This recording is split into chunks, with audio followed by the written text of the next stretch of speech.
Mugunu murabona igisindo hagati y'imigwi ibiri ya umugwa Burundi Sport Dynamic cyangwa umugwa wa Musongati. Nta numurabona igisindo te mupira muremure ajya araba mugenzi we ariko Jeff Kabare Juma Simple te mupira muremure ajya araba ngezi Isa asora nyaruka cyane Isa ngezi ariko yarariye sore wa dynamic yarariye no Isa akabasubije kuri François neza cyane kuri ngezi Isa yahoze akinira umugwa wa Vitalo aracenze icenga ya mbere ajya arate centre ajya ariko Isa numwe mu basore bama babyifatamwe neza muri uyu mugwa wa Musongati. Hakizimana Isa kinyi w'inyuma wa Musongati ameze neza cyane. Juma Simple akabahereje kizigenza we Jeff kuri Ibrahim kuri Omar asubije ngaha kwa Juma Simple. Abdallah Masud tei mupira imbere ya Arabie Amis Leo tei shoot yaga igisindo cha mbere cha Amis Leo, igisindo cha mbere Musongati irasaze kabisa, kimwe ku busa bw'umugwi wa Burundi Sport Dynamic.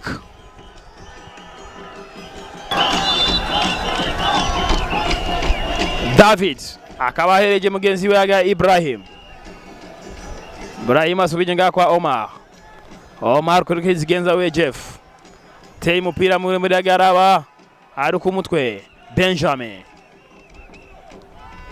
Musore Aaron ngezi Isa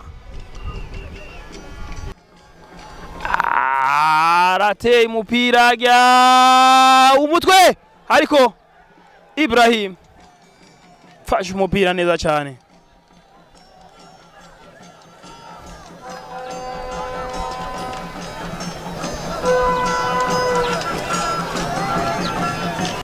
Abdallah Masudi kuri Benjamin kuri Amis Leo. Benjamin sora nyaruka cyane ate centre ajya ariko kireko tei shoot ariko kinyi wa Burundi Sport Dynamic kawazi mugiya mupira Abdallah Masud kirarangiye umugwi wa Musongati uri kwisonga y'igisindo kimwe ku busa bw'umugwi wa Burundi Sport Dynamic. Musongati bashaka kwisonga y'igisindo kimwe ku busa bw'uyu mugwi wa Burundi Sport Dynamic.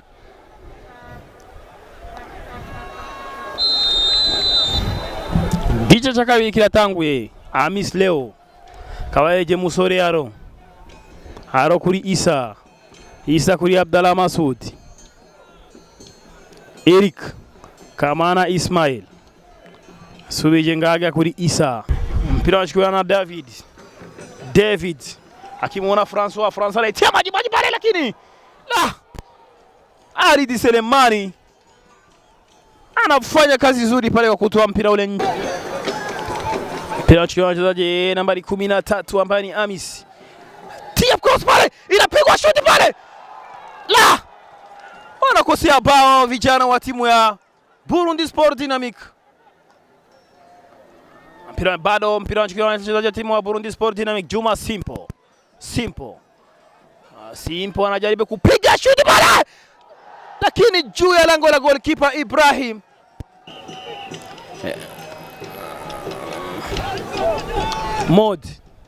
Mode akimwona Musore Aaron, lakini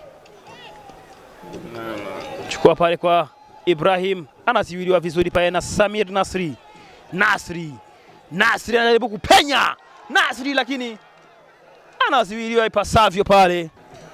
Acha tuone mpira huo anaurusha, utaleta mafanikio yapi kwa timu ya Burundi Sport Dynamic? Anaurusha pale mpaka golini pale.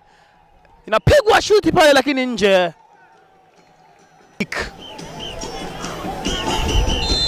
Isa anapiga free kick, anapiga pale.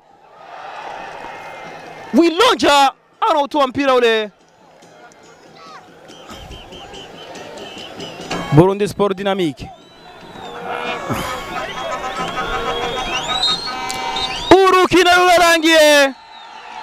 Urukino rurarangiye Musongati isinda umugwi wa Burundi Sport igitsindo 1-0.